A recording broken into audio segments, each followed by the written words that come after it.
GameScience brought their latest trailer to Gamescom 2025, but it was not the Black Myth Wukong DLC. Instead of the much more well-known monkey, we got this uglier looking guy named Zhong Kui. Who is this guy? What has he done? Does he have a canon story? Let's time one down, a brief history of Zhong Kui. Building on top of the success they've had with Black Myth Wukong, it has long been anticipated that the Wukong DLC will be next to come from GameScience. However, at Gamescom 2025, GameScience instead surprised us with the trailer of Black Myth Zhong Kui. In fact, surprised may be the wrong word. It has long been known that GameScience had registered this title all the way back in August 2020.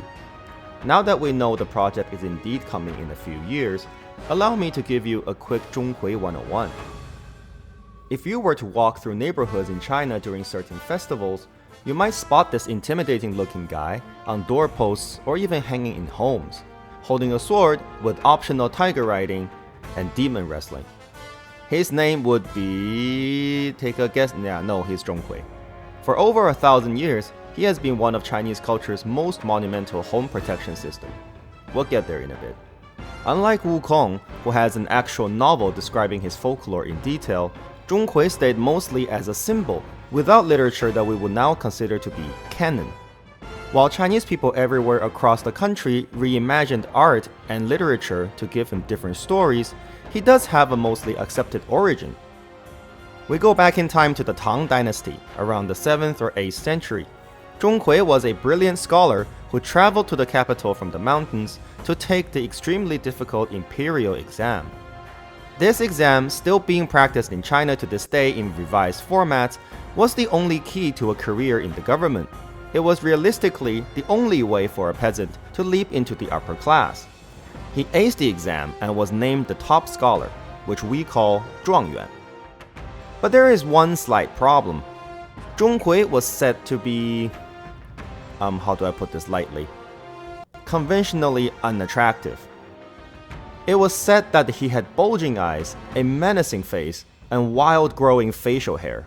When the emperor saw him, the emperor was horrified and denied him the title he deserved solely based on his looks. Overwhelmed with injustice and shame, Zhong Kui committed suicide right then and there in the palace, either by ramming his head into a step or a pillar.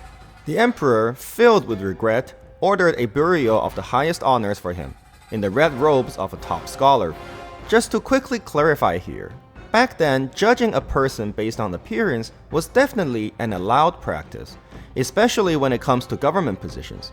It was believed that the posture and look of a person could negatively influence the authority of the position he holds. Fast forward a few years later, the emperor fell ill. As he rested in his bed, one day he had a dream that a small demon was tormenting him. Suddenly, a giant ghost fell from the sky. The ghost captured the demon, gouged out its eyes, and devoured the demon like a snack. He then turned to the emperor and introduced himself. "My name is Zhong Kui. I vowed that since I was wronged in life, I would spend my afterlife hunting down and destroying all evil spirits that plague the world." Miraculously, as the emperor woke up from the dream, he found his illness cured. The emperor commissioned a famous painter to create an image of Zhong Kui based on his dream as a gesture of gratitude. He then hung the painting inside his palace, declared Zhong Kui as the official king of ghosts and demon slayer. And just like that, an ancient Chinese ghost rider was born. Now, Zhong Kui is the ultimate protector of our homes, the divine bodyguard against evil, misfortune, and bad energy. You'll see his posters on front doors, especially during Duanwu, the Dragon Boat Festival, as a tradition to bring safety and luck to our family. His story is an inspiration in opera and art as derivative work throughout China.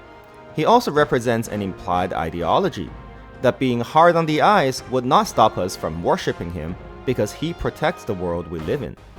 His true value was his brilliant mind and his righteous heart as the society yearns for a defender of the wronged. Choosing Zhong Kui for their next game is a bold move by GameScience, since there are only about 4 stories that are more widely accepted from a folklore perspective. There is really little to no reference on what stories could or should be included. On the flip side though, unlike Wukong who has a novel that would limit their creative freedom, If executed right, the ceiling of storytelling would also be significantly higher for this game. So now I have explained a bit of his background story. Are you more excited about this upcoming game? Let me know in the comments below. Don't forget to subscribe, as I will be discussing some more of my guesses to the potential story directions of this game and the Black Myth universe. See you all next time. Bye.